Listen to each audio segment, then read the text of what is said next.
좋은 부동산을 살 수 있는 단기적인 매수 기회는 이제 2주 정도 남았다라고 봅니다. 제가 저한테 상담하러 오시는 분들한테도 제가 이런 얘기를 많이 해요. 저는 점쟁이가 아닙니다. 예, 그러니까 제가 뭘 맞춘다, 이렇게 뭐 미래를 예측한다 이렇게 생각하시면 안 되고 확률적으로 봐야 되는 겁니다. 이런 얘기를 제가 많이 얘기하거든요. 그렇게 늘 얘기하는 사람이 지금 점쟁이 같이 얘기를 했습니다. 2주밖에 기회가 없어, 뭐 이런 식으로 제가 지금 말을 하고 있는 거예요. 그렇죠? 예. 이렇게 제가 매우 공격적으로 얘기하는 데에는 5가지 정도 이유가 있습니다. 첫 번째 이유는 전통적인 자료이기도 하고 심리적인 근거이기도 합니다. 11월 정도부터 조정을 받기 시작했거든요. 11월, 12월, 1월 정도 조정을 받고 2월 정도까지 되면 한 4개월 정도 조정을 받은 꼴이 되는 거거든요. 이런 기간이 조정을 받는 기간으로서는 적절한 정도의 기간이다라는 어떤 전통적인 근거입니다. 그런데다가 대부분은 명절 전에는 거래가 잘 안 됩니다. 일반적으로. 명절이 지나고 나서 일반적으로 거래가 많이 움직여지거든요. 명절 전에는 명절 뭐 이렇게 가족들 만나고 그런데 신경 써야지 돈 하면서 사는 것이 좀 그렇잖아요. 네, 그래서 사람들이 심리적으로 명절 전에는 잘 안 움직입니다. 그런데 명절이 지나고 나면 다들 바빠져요. 그래서 적절하게 한 4개월 정도 조정을 받았고 명절도 지났으니 타이밍이 적절하게 잘 맞아떨어지는 상황이다, 이런 얘기예요. 그래서 3월부터는 부동산 가격이 움직일 가능성이 높다라고 제가 말씀을 드리는 거고요. 두 번째 이유는 신생아 특례 대출과 같은 대출의 완화입니다. 여러분들 뭐 매스컴을 좀 보셨으면 아시겠지만 신생아 특례 대출이 어떻다고 그래요? 신생아 특례 대출이 시장에 별로 영향을 안 미친다고 그러잖아요. 예. 그러나 신생아 특례 대출이 지금까지는 시장에 영향을 안 미친 게 맞아요. 그렇긴 하나 앞으로도 미치지 않을 건가라고 생각하는 건 큰 착각이라고 봅니다. 해당 사항이 되는 사람이 많지 않다라는 거를 이유로 들기도 해요. 그러나 여러분들 이게 하나의 출발점이 되는 거예요. 이렇게 이거에 해당되는 사람이 몇이나 있냐, 그리고 또 이런 거에 해당되는 아파트들이 몇 개나 있냐, 얼마나 있냐, 뭐 이런 얘기들이 있습니다만은 특례 대출이라는 게 그거에만 영향을 미치는 게 아니라니까요. 지금 얘기 나오는 것이 그것의 대상이 되는 아파트 단지들이 나오는 것이 노도광에 있는 아파트들이다, 뭐 이런 얘기를 하거든요. 그 노도광에 있는 물건이 팔렸어요. 그러면 그 판 사람은 그러면 이제 다시는 아무 부동산도 안 사겠냐고요. 그거 팔아서 어떻습니까? 더 좋은 거 산다는 거예요. 이게 하나의 불씨가 된다라는 얘기예요. 그런데 여러분, 불씨라는 건 어떻습니까? 불씨라는 건 불씨 탁 하면 그냥 불이 활활 타오릅니까? 안 타오르잖아요. 시간이 걸린단 말이에요. 한두 개만 거래가 된다고 하더라도 가격을 당연히 그 가격보다 높은 가격에 내놓는 게 좋은 부동산의 세계거든요. 그러니 어떻게 되겠냐는 거예요. 그렇기 때문에 그 작은 불씨 하나가 별로 영향을 안 미칠 거라고 생각하는 건 큰 오산이라는 겁니다. 세 번째 이유는 총선입니다. 이제 총선이 정말 이제 코앞으로 다가왔잖아요. 전통적으로 이렇게 선거가 있으면 부동산 가격은 올라갑니다.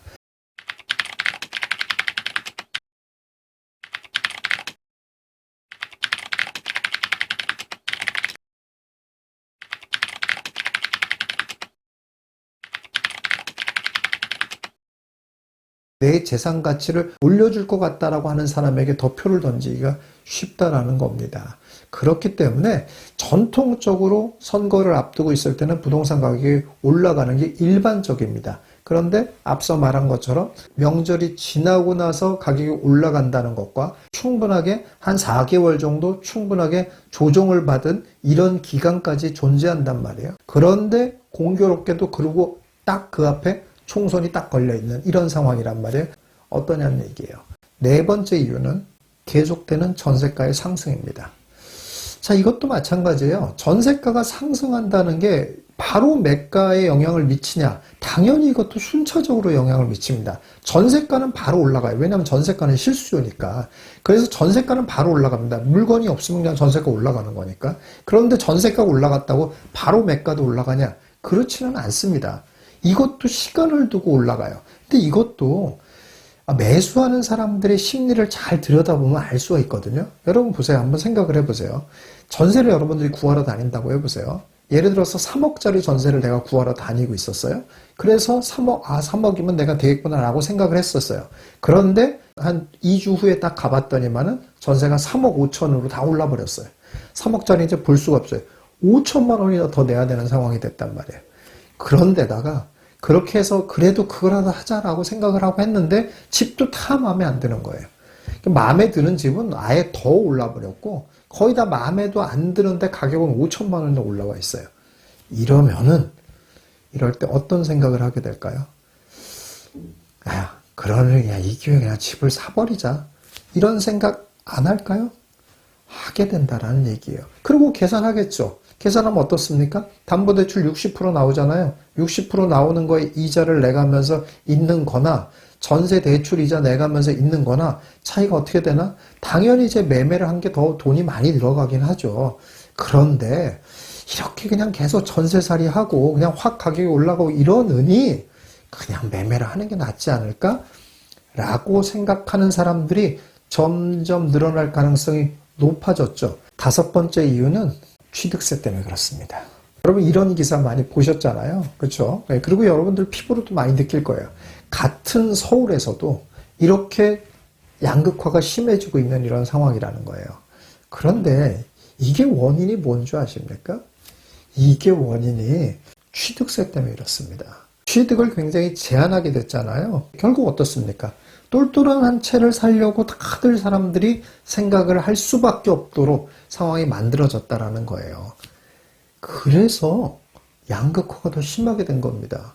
여러분 생각을 해보세요. 내가 상대적으로 조금이라도 떨어지는 건 다 버리고 내가 가지고 있을 수 있는 제일 좋은 걸 살려고 그럴 거 아니에요. 그런데 이렇게 취득세를 강화해서 만들어진 사회적 분위기, 다시 말해서 똘똘한 한 채를 선호하는 이 분위기는 형성된 지가 얼마나 된 것 같아요? 형성된 지가 3년이 넘었습니다. 많은 사람들이 이미 본인의 재산에서, 본인의 자금력에서 가질 수 있는 제일 좋은 한 채 쪽으로 옮겨간 사람들이 굉장히 많이 있다는 얘기예요. 자, 여기서 포인트입니다. 그렇다면 지금 우리가 알고 있는 비교적 좋은 부동산들 있지 않습니까? 이 부동산들을 가지고 있는 사람들은 이미 본인이 갖고 있는 가장 똘똘한 한 채일 가능성이 굉장히 높습니다. 그렇죠. 그러면 이 사람들이 공포스러워서 부동산을 싼 가격에 팔아야 되겠다라고 생각할 가능성이 있을 것 같습니까? 없을 것 같습니까? 없다라는 얘기입니다. 그래서 이런 사람들은 최고가 거래가 얼마에 찍히냐만 쳐다보고 있는 사람들이에요. 그렇기 때문에 절대로 던지지 않습니다. 최고가가 실거래가 하나 찍히잖아요. 그럼 어떻습니까? 그럼 바로 몇 천만 원이라도 올려서 내놓게 된다 이런 얘기예요. 요거 거래가 되냐 안 되냐 이것만 보고 있는 거예요. 그러면은 한 건, 두 건이라도 거래가 되면 어떻습니까? 바로 몇 천만 원을 올려서 내놓게 되는 거고 그게 바로 시세가 상승하는 모양새를 보이게 되는 거다 이런 얘기입니다. 이렇습니다. 여러분들 이게 실무예요. 이게 실무인데 실무를 하나도 모르는 사람들은 경제 지표가 어떻고 우리나라가 전체적으로 소득 대비 부동산 가격이 어떻고 이런 얘기를 잔뜩 늘어놓거든요. 그러니까 그런 얘기 다 들으면 굉장히 내가 모르는 얘기 많이 하니까 맞는 얘기 같은 생각에 사람들이 착각을 하거든요. 그런데 실무라는 걸 모르는 거예요, 전혀. 그런 식으로 가격이 움직이는 게 아니라니까요. 이미 내가 내 재산을 갖고 있는 사람이 던져야 가격이 떨어지는 거 아니에요. 근데 여기서 여러분들이 오해하시지 말아야 되는 것이 제가 2주 남았다라고 하는 건 모든 부동산이 2주만 있으면 가격이 올라간다는 뜻이 절대 아닙니다. 오해하지 마세요. 그리고 제가 얘기하는 것은 좋은 부동산. 여러분들이 꿈꾸고 있는 좋은 부동산. 근데 또 이것도 오해하지 마세요. 좋은 부동산이라고 강남, 무슨 압구정동, 반포 이런 것만 얘기하는 게 아니에요. 여러분 각 지역에 워너비라고 꼽고 있는 그런 좋은 부동산들. 그런 좋은 부동산들은 2주 정도가 지나면 가격이 올라갈 가능성이 굉장히 크다라는 얘기입니다. 어떻습니까, 여러분들? 제 말이 맞을 것 같습니까? 틀릴 것 같습니까? 근데 저를 굉장히 아끼는 분들은 제가 이런 얘기를 하면 마음이 조마조마하시는 분들도 있을 거예요. 저 저런 얘기했다가 틀리시면 어떡하려고 저렇게 막 저런 점쟁이 같은 얘기를 하시지? 뭐 이러면서 저를 정말로 아끼고 걱정해 주시는 분들이 이런 생각 하실 거예요. 진짜 틀리면 어떡하죠? 틀리면 삭제하면 됩니다. 제가 왜 이렇게 뻔뻔스럽게 얘기를 하냐면은, 여러분, 다시 말씀드리지만, 저 점쟁이 아닙니다. 2주 있다가 안 올라갈 수도 있습니다. 그런데 여러분, 제 말이 틀렸다고 해도 무슨 일이 벌어질 것 같아요? 여러분들이 예를 들어서 2주 안에 좋은 부동산을 매수를 했어요. 그런데 안 올라가요. 그럼 무슨 일이 벌어집니까? 그럼 뭐 여러분 망합니까? 내가 크게 실수했어요? 그런 거 아니잖아요. 조금 더 낮은 금액이 나올 수도 있고 그럴 수도 있어요. 그런데 좋은 부동산을 샀으면 여러분도 똑같아지는 거예요. 내가 이 가격에 산 소유자란 말이에요. 그런데 내가 이 가격에 샀는데 이 가격보다 낮은 가격에 던질 마음이 생기겠습니까? 안 생기겠습니까? 안 생겨요, 기본적으로. 그렇습니다. 그렇기 때문에 좋은 부동산들은 웬만해선 가격이 떨어질 수 없는 구조예요, 기본적으로. 그렇기 때문에 설령 제 말이 틀렸다고 하더라도 리스크가 뭐냐면은 안 오르는 것밖에 없어요. 그러나 제 말이 맞으면은 진짜로 마지막 찬스를 잡은 거잖아요. 내가 살려고 하는 부동산을 몇 천만 원 싸게 산다는 거는 얼마나 잘하는 겁니까? 제가 다소 공격적으로 얘기하고 무슨 점치는 것처럼 얘기를 했지만 사실 이 가운데 제가 투자의 원칙에 대한 얘기를 너무 많이 얘기한 겁니다, 지금. 부동산 가격이 형성되는 원리를 또 얘기를 했고 실제로 부동산 가격이 올라가게 하는 중요한 요인들이 뭔지도 얘기를 한 거고 그리고 결정적으로 리스크 관리라는 것이 우리가 어떻게 베팅을 해야 되고 어떻게 리스크 관리를 해야 되는지 이거에 대한 것까지도 얘기를 한 겁니다. 자, 여러분 어떻습니까? 2주 남았습니다. 2주 남았는데 제 말이 틀린다고 하더라도 아무 문제가 없을 거라고 보여집니다. 그렇다면 여러분들은 어떤 행동을 해야 될지 한번 잘 생각해 보시는 여러분들 되시기 바라겠습니다.